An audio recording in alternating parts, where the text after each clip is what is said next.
Salut mesdames, j'espère que vous vous sentez bien. Bienvenue dans ce nouveau podcast où nous allons parler du stress humain. Comment surmonter ce stress avec des outils pratiques au quotidien. N'oublions pas ici qu'on travaille plus sur nous et on cherche des outils que nous pouvons mettre en pratique au quotidien.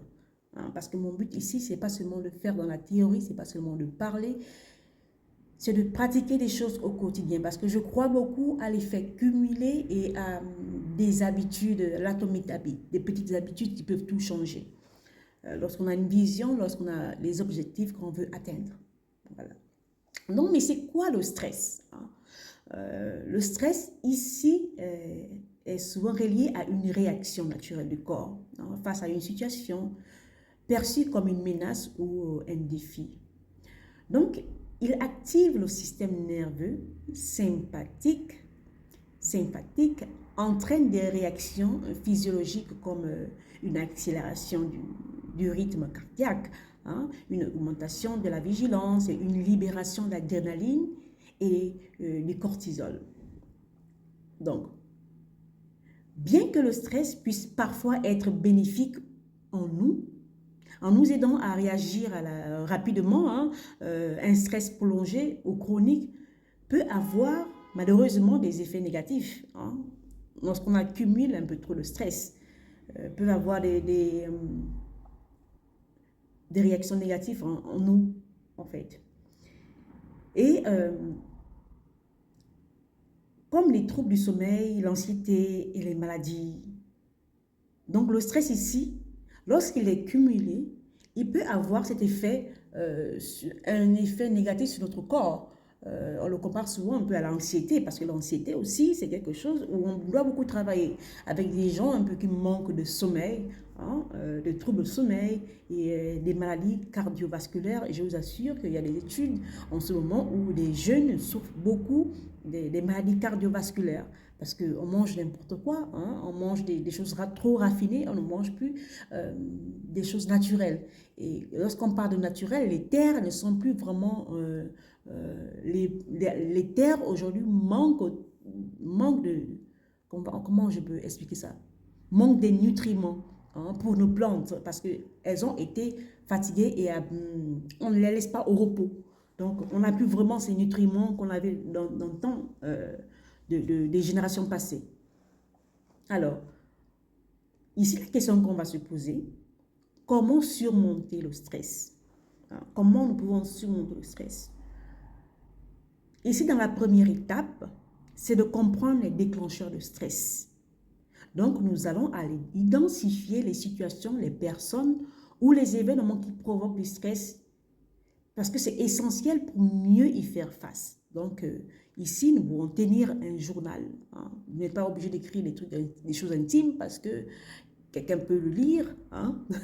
Donc, tenez un journal du stress pour suivre un peu les moments où vous vous sentez stressé. Et la deuxième étape ici, c'est la technique de la relaxation. On va vous parler de la relaxation, la méditation. Je sais que la méditation n'est pas facile. Parce que moi-même, j'essaye. En ce moment, je suis plus un peu concentrée sur la danse intuitive. C'est mon bobo en ce moment, ou la marche, hein. La méditation, ce n'est pas seulement de rester sur place. Là, vous pouvez méditer en marchant, vous pouvez méditer en faisant des choses que vous êtes en train de faire, vous pouvez méditer en allant dans la forêt, en faisant ce que vous faites, hein. Vous n'êtes pas forcément obligé de fermer les yeux et attendre le silence, non. Trouvez toujours un moment pour vous. Trouvez toujours un moment pour vous.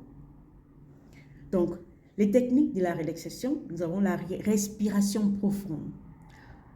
En cas de stress, il y a eu des études qui ont montré que la respiration, les exercices de respiration aident beaucoup dans le bien-être. Donc, il y a plusieurs techniques. Même les grands sportifs pratiquent des exercices de relaxation avec la respiration. Donc, la respiration profonde en fait partie. Donc, en cas de stress, pratiquez des exercices de respiration profonde.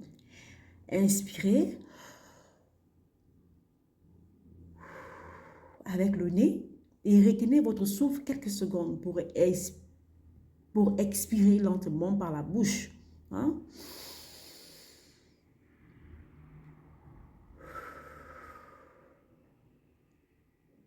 Donc, cela aide à ralentir le rythme cardiaque et à apaiser l'esprit. Les choses vont trop vite en ce moment. Apprenez à vous calmer, apprenez à prendre un instant avec vous en faisant une belle respiration profonde. Lorsque quelqu'un vous énerve, lorsque quelqu'un veut vous faire stresser, allez-y dans une toilette, quittez dans la pièce où vous vous trouvez, allez-y faire cet exercice. Je vous assure que ça a un fort impact dans votre intérieur. Alors, la deuxième est la méditation de pleine conscience. Ici, vous devez prendre quelques minutes par jour, hein, se recentrer sur l'instant présent, écartant le moment présent, hein, peut réduire l'anxiété et améliorer cette capacité-là à gérer les situations stressantes. Hein, des applications, il y a beaucoup d'applications en ce moment qui font ce genre d'exercice-là. Vous pouvez taper sur Apple Store, il y a beaucoup d'applications pour calmer un peu votre intérieur. Hein. Ça peut être aussi utile. Alors, dans la troisième étape, pour surmonter le stress, ici, nous avons des exercices physiques et réguliers. Alors, vous êtes en compétition avec... Bon, c'est vrai que nous sommes dans un monde compétitif, mais lorsqu'il s'agit de prendre soin de vous, vous n'êtes en compétition avec personne. Lorsqu'il s'agit de prendre soin de votre santé globale, des dimensions du bien-être, vous n'êtes en compétition avec personne. Il y a des choses qui prennent du temps. C'est vrai qu'en ce moment, c'est la génération un peu micro-ondes. On veut tout vite, on veut la santé vite, on veut la guérison vite. Il y a des choses qui ne vont pas vite, en fait. Prendre du temps avec vous, ça ne doit pas être quelque chose de rapide. Donc, l'activité physique ici est un moyen pour stimuler la production d'endorphines, des hormones du bien-être. Même une simple marche, je vous dis souvent, même une simple marche. Vous n'êtes pas obligé d'aller courir, de porter des pompes, de faire des trucs. Faites des choses selon votre personnalité. Donc, même une marche rapide de 20 minutes peut aider à réduire les tensions. Simple ça. Allez-y marcher dans une forêt, allez-y marcher. Non, parce que là, en ce moment, les choses sont un peu plus... voilà. Allez-y marcher. Voilà. Jardiner, marcher, faites quelques trucs, des exercices à la maison, une danse intuitive. Faites quelque chose qui vous font du bien. Alors, la quatrième étape ici, pour améliorer la gestion, pour avoir moins de stress dans sa vie, c'est d'améliorer la gestion du temps. Donc, un bon planning permet aussi d'éviter d'être submergé. Hein? Donc, priorisez un peu ces tâches-là qui vous tiennent à cœur et décomposer les grands projets à long terme là, en sous-tâches réalisables. Et donc, vous devez inclure aussi des pauses dans votre emploi du temps. Dans votre planning du jour, dans votre planning du mois, trouvez des moments où vous vous ressourcez, où vous faites du bien, où vous lisez un livre qui vous nourrit, pas seulement qui vous nourrit, que ce soit mentalement, émotionnellement, ça dépend de ce que vous voulez lire en ce moment. Alors, la cinquième étape ici, c'est le soutien social. Je ne vais jamais parler de ça. Vous savez, le soutien social, les gens qui vous entourent ont un impact sur vous, mais que vous le refusez oui ou non. Votre partenaire a un impact sur vous. Vos enfants ont un impact sur vous. Vos amis ont un impact sur vous. Les gens qui vous côtoient ont un impact sur vous. Vos collègues ont un impact sur vous. Donc, choisissez les personnes qui vont vous nourrir socialement. Choisissez des personnes à qui vous apportez quelque chose et eux, ils vous apportent aussi quelque chose. Ne laissez pas, moi je dis souvent, ne laissez pas les gens vous choisir. Il faut choisir qui doit entrer dans vos 10 mètres. Il faut choisir les gens qui doivent entrer dans vos énergies.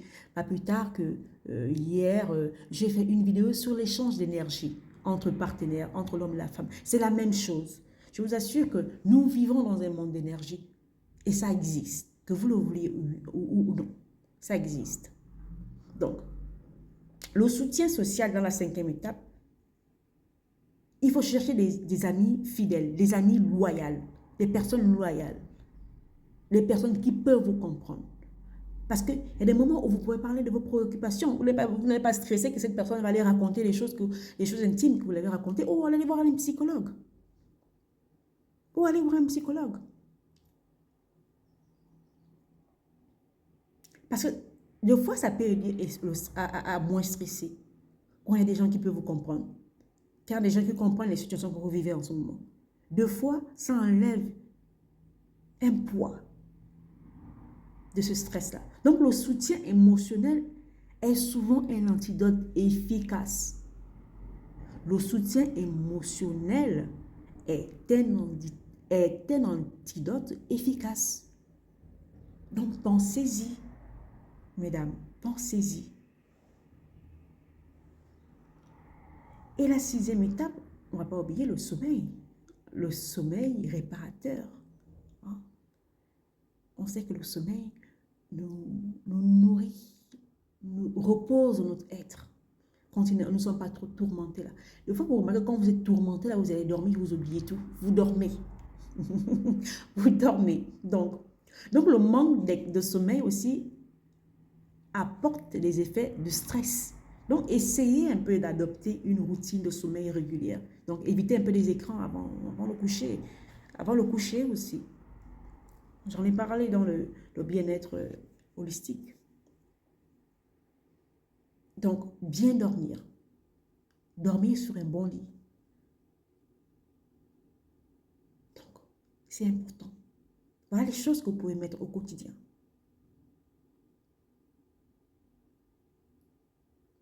La pratique, en allant encore plus pratique, c'est la matinée, le calme. Pour mettre en pratique au quotidien, qu'est-ce que vous pouvez encore faire? Je vais donner encore quelques étapes. C'est la matinée et le calme organisé.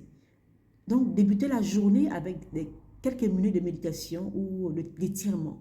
Donc, une pratique qui vous aidera à gérer les défis à venir.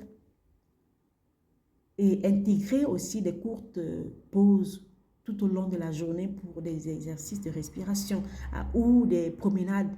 Ces moments, en fait, permettent de relâcher la tension accumulée. Et nous avons aussi quelques méthodes qui peuvent, selon l'urgence, réduire les surcharges, surtout les surcharges mentales. Lorsque vous voyez que votre mental est surchargé, trouvez une technique de respiration. Faites des exercices, faites du yoga, faites de la danse, chantez, criez. Faites ces choses. Et pour avoir une soirée apaisante, ici, éteignez les écrans 1 heure avant d'aller dormir, ou lisez un livre, ou prenez un bain relaxant pour préparer en fait votre esprit et votre corps à un sommeil réparateur. Donc voilà, donc moi je vais m'arrêter là. Donc n'oubliez pas que ces outils en fait pratiques mis en œuvre régulièrement peuvent transformer votre manière de gérer le stress et améliorer en fait votre vie, votre qualité de vie globale, parce que ça touche toutes les dimensions. Ça touche toutes les dimensions du bien-être. Donc pensez-y et concentrez-vous sur vous. Alors j'espère que ces techniques pratiques au quotidien vous ont aidé. Aimez le podcast, partagez-le, laissez-moi un commentaire en dessous du podcast. Et surtout, pensez à vous, parce que moi, je vais du principe que lorsque vous vous sentez bien, lorsque vous êtes bien avec vous, lorsque vous êtes des fois égoïste, un égoïsme sain, on ne peut que donner ce qu'on a. Vous ne pouvez pas donner ce que vous n'avez pas. Donc, prenez conscience de ça. Au revoir.